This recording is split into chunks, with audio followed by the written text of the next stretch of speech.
በስመ አብ ወወልድ ወመንፈስ ቅዱስ አሐዱ አምላክ አሜን። በክርስቶስ ክርስቲያን፣ በወልድ ውሉድ፣ በመንፈስ ቅዱስ መንፈሳውያን የተባላችሁ የክርስቶስ ቤተሰቦች የእናታችን የቅድስት ድንግል ማርያም የአስራት የቃል ኪዳን ልጆች ሁላችሁም በያላችሁበት ሰላም እላችኋለሁ። አሜን። የጌታችን የመድኃኒታችን ኢየሱስ ክርስቶስ ስሙ ከእናቱ ቅድስት ድንግል ማርያም ጋር የከበረና የተመሰገነ ይሁን።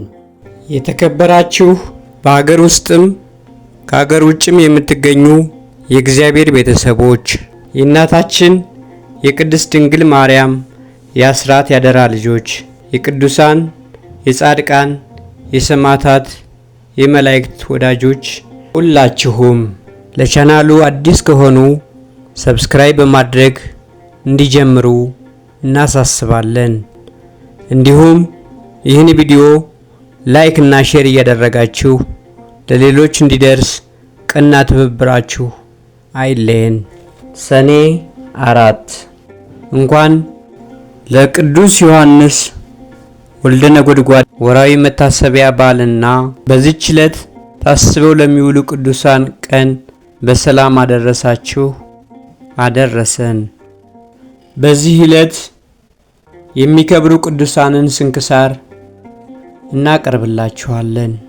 የቅዱሳን ገድል በራሱ ጸሎት ነው፣ በረከት የምናገኝበት በቅዱሳኑ ተጋድሎ የምንማርበት ስለሆነ የተከበራችሁ ቤተሰቦች ከጀመራችሁ እስከ መጨረሻው እንዲያደምጡት እንመክራለን። ሐሳብ አስተያየታችሁንም በኮሜንት ላይ አስቀምጡልን። እናመሰግናለን። አንድ አምላክ በሆነ በአብ በወልድ በመንፈስ ቅዱስ ስም ሰኔ 4 በዚች ቀን በልኪም ከሚባል አገር ሳኑሲ በሰማዕትነት ሞተ። ይህ ቅዱስ በልጅነቱ የአባቱን በጎች ሲጠብቅ ምሳውን ለእረኞች ሰጥቶ እርሱ ሁልጊዜ እስከ ማታ ይጾም ነበር። ዘመዶቹ የሚሰራውን አያውቁም ነበር። የታመሙ በሽተኞችን የሚጎበኛቸው ነበር። በአንዲት ሌሊትም የእግዚአብሔር መልአክ ተገልጦ ሳኑሲ ሆይ የክብር አክሊልን ትቀበል ዘንድ ተነስተህ ወደ መኮንኑ ሂድ፣ ክብር ይግባውና በፈጣሪህ ክርስቶስ መኮንኑ ፊት ታመን አለው። በነቃም ጊዜ የእግዚአብሔር መልአክ እንደተገለጸለትና እንዳዘዘው ለእናቱ ነገራት። እርሷም አዘነች፣ አለቀሰችም። ነገር ግን ትከለክለው ዘንድ አልተቻላትም። ከዚህ በኋላ ስብራ በሚባል አገር ስሟ ማርያ የሚባል ድሆችንና መጻተኞችን የምትቀበልና የምትመግባቸው የተቀደሰች ሴት እንዳለች ስለ እርሷ ሰምቶ ወደ እርሷ ሄደ። በሰማዕትነት የሚሞቱ ዘንድ ከእርሷ ጋር ተስማማ።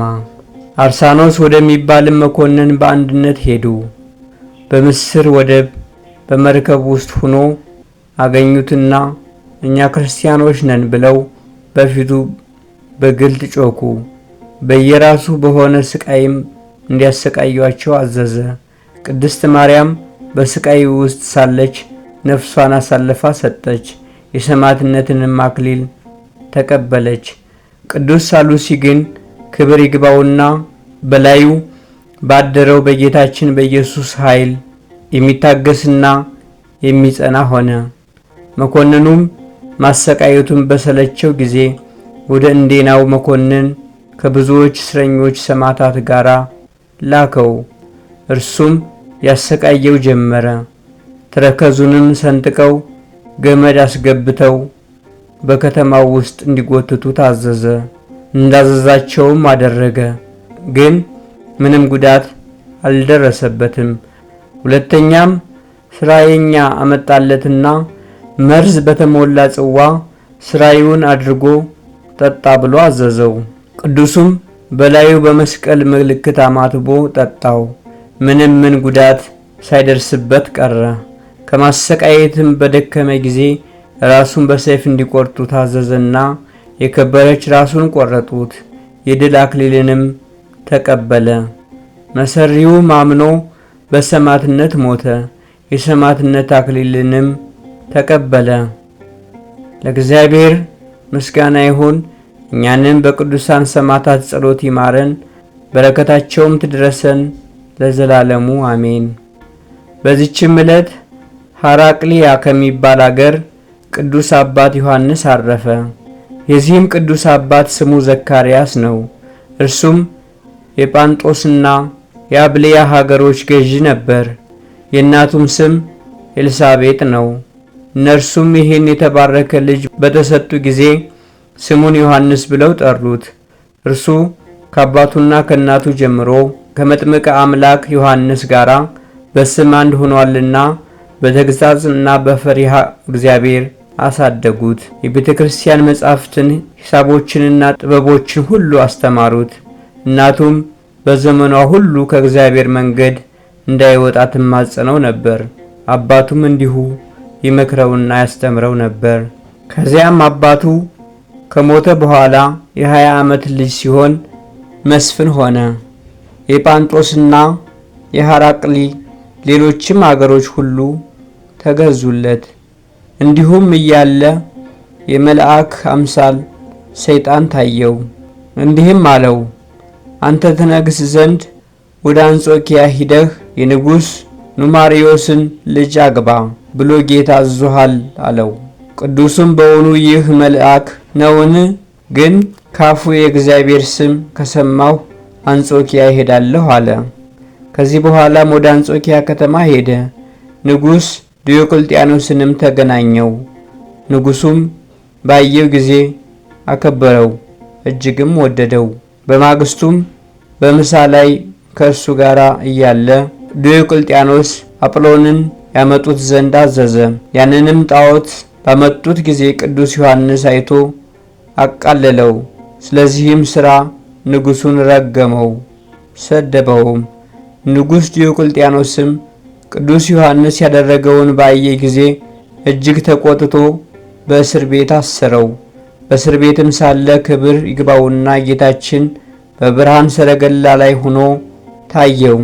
ከእርሱ ጋርም መላእክት አሉ። ይዞም ሳመው፣ ብዙዎች ቃል ኪዳኖችም ሰጠው። በማግስቱም ንጉሡ ልኮ ከእስር ቤት አወጣው። ወደ እርሱም አቀረበውና ለአጵሎንና ለአርዳሚስ ስገድ አለው። ቅዱሱም የሰው ልጅ ለሠራው እንዴት ሰግዳለሁ አለው። ንጉሡ ግን ከእርሱ ጋር መታረቅ ሽቶ ብዙ የሽንገላ ነገርን ተናገረው። ከዚህም በኋላ ግብርን ያስገብር ዘንድ ከሹመት ጋር ወደ ግብፅ አገር ላከው። ወደ ግብፅ ገዥ ወደ ስርያቆስም ስለ እርሱ እንዲህ ሲል ጽፎ ላከ። እነሆ ለዮሐንስ ዘሐራቅሊ ግብር በማስገበር የአማልክትንም ቤቶች አፍርሶ አዲስ እንዲያሰራ ከግብፅና ከኢየሩሳሌም እስከ ኢትዮጵያ ድረስ ስልጣን ሰጥቼዋለሁ። ቅዱሱም ይህን ምክንያት ይዞ የጣዖታትን ቤቶች አፍርሶ ተዋቸው። በዚያም ወራት መኮንኑ ስርያቆስ የሰማዕትነትን ራስ መቆረጥን ሊያዝዝ በፍርድ አደባባይ ተቀመጠ። በዚያን ጊዜ ከይሲ ዲያብሎስ፣ ቢፋሞን፣ አህራጋኖስ፣ ኪሮስ፣ ዮልዮስ፣ እለእስክንድሮስ፣ ዮሴፍ፣ ይስሐቅና እስጢፋኖስ የሚሏቸው ሰዎች መጥተው እሊህ ሁሉም እኛ ክርስቲያኖች ነን እያሉ በግልጥ ጮኹ። ያን ጊዜ መኮንኑ ይዞ ያለ ርኅራኄ ያሰቃያቸው ጀመረ። ቅዱስ ዮሐንስም ይህንን ባየ ጊዜ የሹመቱን ሥራ ትቶ እኔ ክርስቲያን ነኝ ብሎ በግልጥ ጮኸ። መኮንኑም ተቆጥቶ በእግረ ብረት እንዲያስሩትና ወደ እንደና አገር ወደ መኮንኑ አርያኖስ እንዲወስዱት አዘዘ። እርሱም ስለሆነ ሁሉ መረመረው። ከቃሉ መልስም የተነሳ ተቆጣ።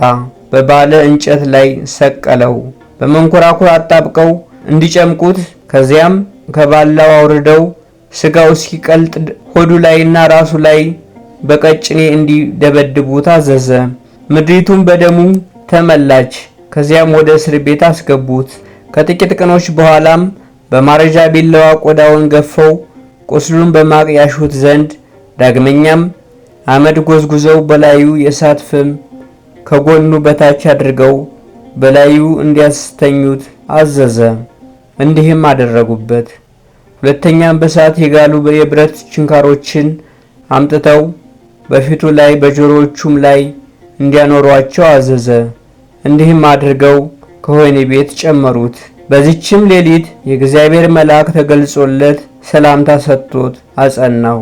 በመንግስቱም ከወህኒ ቤት አውጥተው በጋሉ ብረት ዘንጎች ደበደቡት። ከዚህም በኋላ ግንባሩን ወደ ምድር ደፍተው እጆቹንና እግሮቹን ከፈረስ ጭራ ላይ በገመድ አሰሩ።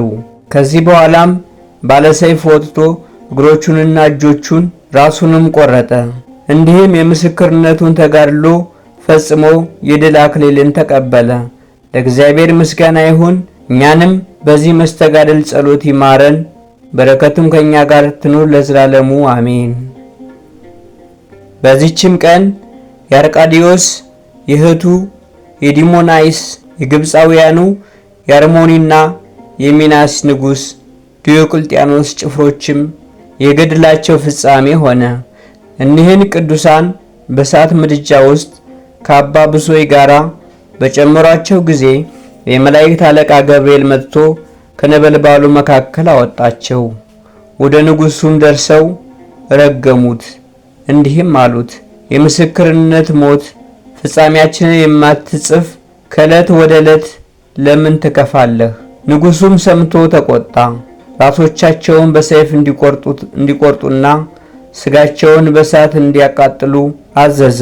እንደዚህም የምስክርነታቸውን ተጋድሎ ፈጸሙ፣ የክብር አክሊልን ተቀበሉ። ለእግዚአብሔር ምስጋና ይግባው። እኛንም በቅዱሳን ሰማዕታት ጸሎት ይማረን፣ በረከታቸውም ትድረሰን ለዘላለሙ አሜን። በዚችም ዕለት በከሃዲው ዲዮቅልጥያኖስ ዘመን ተጋዳይ የነበረች ቅድስት ሶፊያ አንገቷን በመቆረጥ በሰማዕትነት አረፈች። የዚች ቅድስት ወላጆቿ ክርስቲያን ነበሩ። በወለዷት ጊዜም በመልካም አሳደግ እግዚአብሔርን በመፍራት የቤተ ክርስቲያንን መጻሕፍት የአባቶቻችን ሐዋርያትንም ሕግና ሥርዓት ሁሉ እያስተማሩ አሳደጓት። ከዚህ በኋላም ባደገች ጊዜ ወላጆቿ ለአንድ መስፍን ልጅ ሊያጋቧት ፈለጉ። ቅድስቲቱም ይህን በመንፈስ ቅዱስ አውቃ ከተቀመጠችበት ተነስታ ፊቷን ወደ ምስራቅ መልሳ 100 ስግደትን ሰገደች። ቆማም ረጅም ጸሎትን ጸለየች። በጸሎቷም ውስጥ እንዲህ አለች። የክብር ባለቤት የሕያው እግዚአብሔር ልጅ ጌታዬ ኢየሱስ ክርስቶስ ሆይ ወደ አንተ የሚደርስባት የከበረችና የቀናች መንገድህን ለእኔ ለባሪያህ ለሶፊያ ምራኝ። ወደ ጥፋት በሚወስድ በጠማማ መንገድ እንድንከራተት አትተወኝ። የሚጠፋውንም ዓለም ያስብ ዘንድ ልቤን አትተወው። ወላጆቼ የሚመክሩብኝም በረከሰ በሥጋ ፍትወት ውስጥ የኀጢአት ባሪያ እንደሆን አቤቱ አትተወኝ። የከበደ የዓለማዊ ፍላጎት ሸክምን ተሸካሚ አታድርገኝ። ቀላልና ልዝብ የሆነ ቀንበርህን ይሸከም ዘንድ ትከሻዬን ዘንበል አድርገው እንጂ። ጸሎቷንም ከፈጸመች በኋላ ባልጋዋ ላይ ተቀመጠች። ጥቂትም ቆይታ እንዲህ የሚል ሐሳብ መጣባት።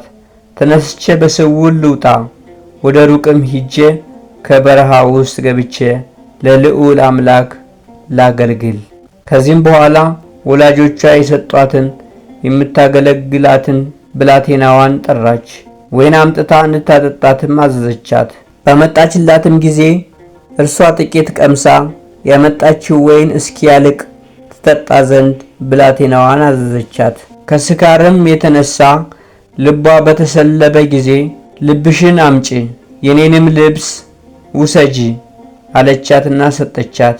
የወይኑ ስካር አእምሮዋን ነስቷታልና ተኛ አለቻት። በላይዋም እንቅልፍ በከበዳት ጊዜ ማንም ሳያያት ቅድስት ሶፊያ በስውር ወጣች፣ ከወላጆቿ ማደሪያ የራቀ ነበርና።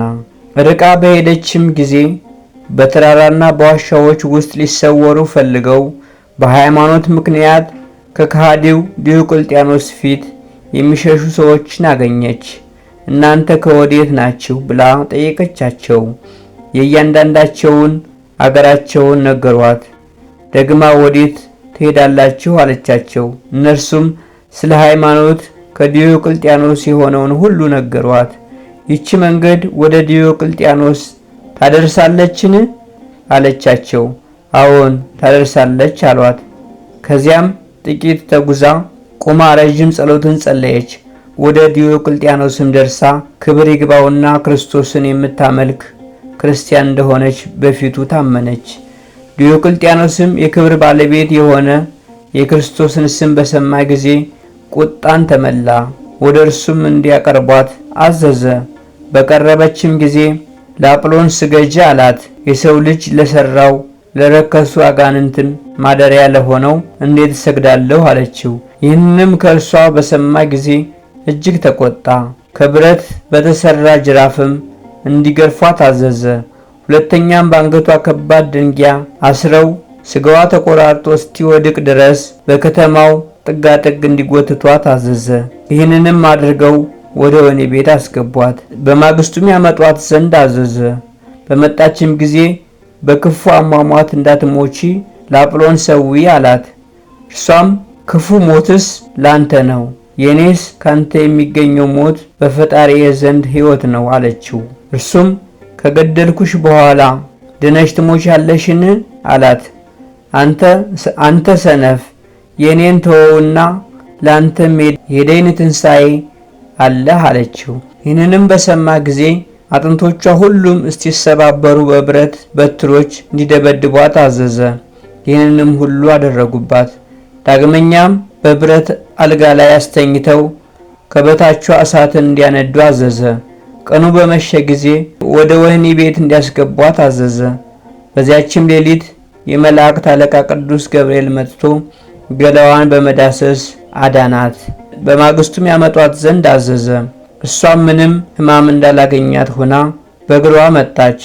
ከመታጠቢያ ቤት ታጥባና ተቀብታ የወጣች ትመስል ነበር። ንጉሡም ደህንነቷን አይቶ አደነቀ። የዚችን ክርስቲያን ሴት የሥራዋን ጽናት እዩ። ትላንት በሳት አሰቃይተናት ነበር፣ ዛሬ ድናለች። እርሷም ሥራዬንስ አላውቅም፣ ነገር ግን ፈጣሪ ሥራዬን የሚሽር ነው አለችው። ከዚህም በኋላ እሺ ያሰኛት ዘንድ ሊሸነግላት ጀመረ። እምቢ ባለችውም ጊዜ ራሷን በሰይፍ ይቆርጡ ዘንድ አዘዘ።